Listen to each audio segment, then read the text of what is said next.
Sérgio tocou num aspecto que eu acho que foi essencial dessa experiência lá de Copenhague, que é a criação de uma espécie de espaço público internacional que escapa do controle das instituições dos governos. Quer dizer, uma sensibilidade forte com relação à questão do clima e do meio ambiente, que eu acho que vai se impor como agenda permanente, né?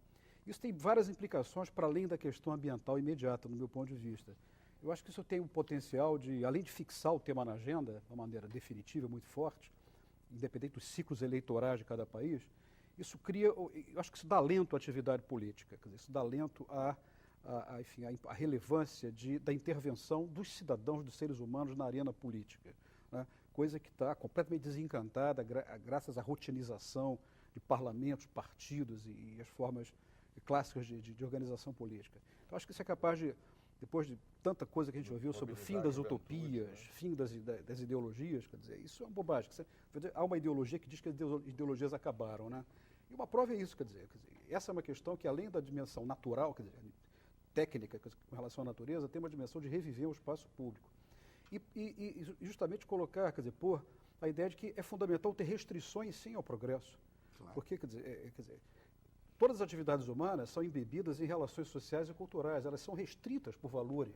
Por que o progresso tecnológico não pode ser também regulado por valores?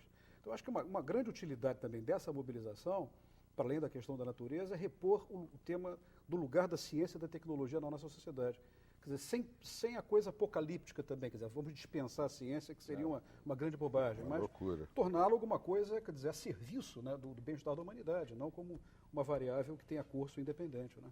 Cláudio Boiunga, jornalista, formado em Direito, estudou Política Internacional no Instituto de Estudos Políticos de Paris. Foi repórter, redator, crítico, correspondente internacional e professor da PUC-Rio e também escritor e biógrafo. Boiunga, como é que você vê como jornalista, digamos, essa movimentação em torno da causa climática ou ecológica? Eu concordo inteiramente com o tema da mobilização da opinião pública mundial. Eu acho que isso sinaliza, e não só na área ambiental, mas também na área dos direitos humanos, a possibilidade de um início de uma cidadania supranacional e internacional mundializada. Essa cidadania é extraordinária porque até pouco tempo se julgava que era um wishful thinking, era um desejo ideal. Ao contrário, isso está mostrando que esse ativismo está se mobilizando em torno de assuntos que aparentemente não dizem respeito ao dia a dia, mas que... E mais uma coisa, eu acho que apesar de uma certa apatia de certos governos, ainda uma certa má vontade, todo mundo foi obrigado a ir adiante. O Brasil foi propositivo e desistiu da tese de que os subdesenvolvidos podem postergar decisões fundamentais. O Obama teve que ir o bem ou mal. Enfim, está havendo... Essa cidadania mundial está empurrando os governos. Isso é da maior importância, eu acho.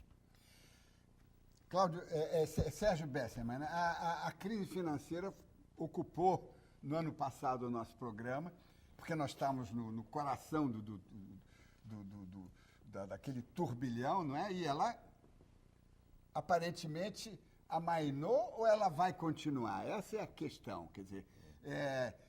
aqui no Brasil, felizmente, as coisas estão mais ou menos aplacadas, mas existem consequências ainda que não começaram, o ciclo não terminou, não é? Como é que você vê essa questão?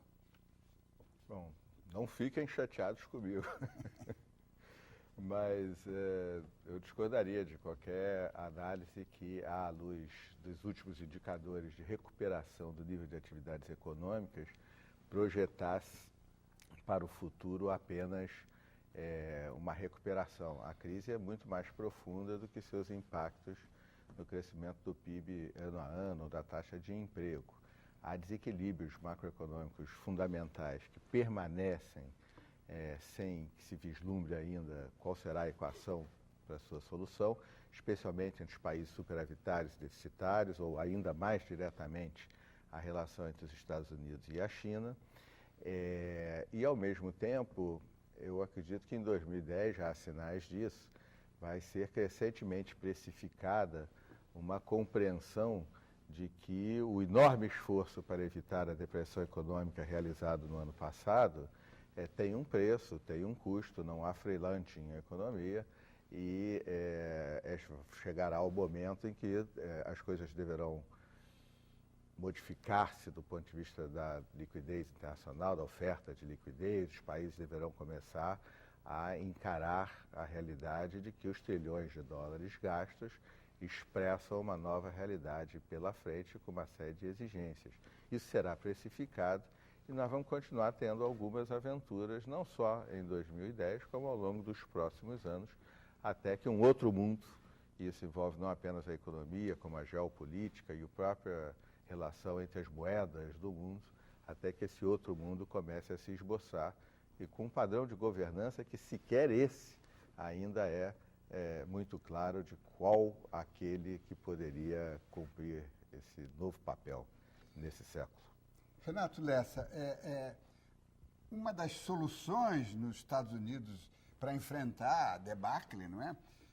Foi a intervenção do Estado, uma coisa que nunca havia se cogitado, não é? E na hora do aperto, os conservadores, a iniciativa privada realmente aceitou aqueles trilhões que realmente evitaram a quebra geral. Você vê uma possibilidade de que os Estados Unidos possam fazer uma pequena reversão, sobretudo com a decisão do Obama de bancar um plano de saúde baseado na intervenção do Estado, não apenas privatista. Você vê uma pequena reversão nos Estados Unidos, e graças ao Obama, de fazer do Estado realmente algo menos passivo do que era até então. Não, sem dúvida, essa vitória obtida pelo presidente Obama no Congresso americano foi fundamental, quer dizer, e repõe os Estados Unidos na tradição da sua democratização a partir dos anos 30. Quer dizer, a democracia não pode ser pensada apenas como um regime dotado de regras de competição eleitoral. Isso é uma concepção técnica, minimalista de democracia. Democracia envolve incorporação das pessoas ao processo político-social e, evidentemente, exige que o Estado tenha compromissos e responsabilidades no plano da produção de políticas sociais, políticas de minimização de riscos sociais.